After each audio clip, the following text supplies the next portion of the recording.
Já pensou na hipótese de começar a fazer um diário?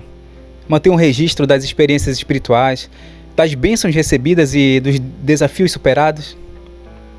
Depois de algum tempo, poder relembrar essas conquistas tem um efeito tão positivo, não só para nós, mas para os nossos filhos também.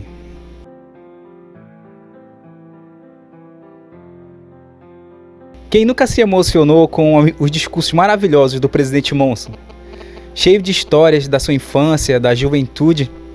Como é que um senhor daquela idade consegue lembrar de histórias com tantos detalhes? Ele consultava os seus registros pessoais. E antes de dizer, eu não faço porque é muito difícil escrever todo dia. Hoje tem tantos recursos, pode escrever mensagem de texto, e isso é a coisa mais natural. Pode até manter um registro de áudio ou próprio vídeo. Difícil era antigamente, que eles registravam com gravações em placas de metal. Tinham que ficar carregando aquele peso todo para qualquer lugar que eles fossem, para poder manter o registro da história do seu povo. E até os dias de hoje nós temos acesso a esse conteúdo. Acredite que o que requer um esforço maior da nossa parte traz mais recompensas. O tópico de estudo dessa semana, o tópico número 2 é: o que eram as 24 placas encontradas pelo povo de Lime? O rei Lime mantinha registros do seu povo, que haviam sido transmitidas pelos seus pais. Chegou nas mãos dele um registro encontrado em 24 placas de ouro, gravadas em uma língua desconhecida. Mas ele fez questão de manter, pois ele sabia que ele podia encontrar informações muito valiosas ali. Tendo descoberto uma terra que havia sido habitada por um povo tão numeroso quanto as hostes de Israel, e como testemunho de que as coisas que disseram são verdadeiras, trouxeram 24 placas cobertas de gravações, e elas são de ouro puro. E torno a perguntar-te, sabes de alguém que possa traduzir?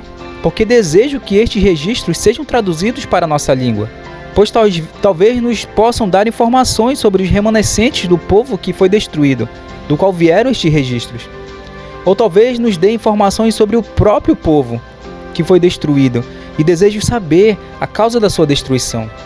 Esse é um dos propósitos das Escrituras, nos alertar dos desafios vividos no passado, para que a gente possa tomar as melhores decisões, sem precisar cometer os mesmos erros. Pois é muito sábio aquele que aprende com as experiências das outras pessoas.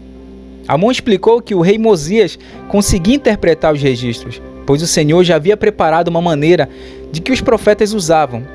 E então, quando Amon terminou de dizer essas palavras, o rei alegrou-se imensamente e rendeu graças a Deus, dizendo: sem dúvida, essas placas contêm um grande mistério, e estes intérpretes foram, sem dúvida, preparados com o fim de revelar todos esses mistérios aos filhos dos homens. O rei Lime estava certo, pois aquelas 24 placas tinham um conteúdo incrível, que hoje é o livro de Éter, que é um resumo dessas placas. Conta a história do povo que saiu da Torre de Babel e veio conduzido pelo Senhor até as Américas, e todas as promessas e as orientações às pessoas que fossem viver aqui nesse outro lado do mundo. O mais precioso para mim conta um diálogo entre o Senhor e o irmão de Jared, e muito do que foi ensinado naquela ocasião. Ficou incentivado a ler o livro de Éter? Eu fiquei. Lendo um pouco que seja, já dá para entender um pouco de como os profetas, videntes e reveladores enxergam o futuro. E o bom é que dá para aplicar essa mesma maneira de enxergar na nossa vida. Tudo isso nós vamos ver no próximo vídeo. Então, até lá!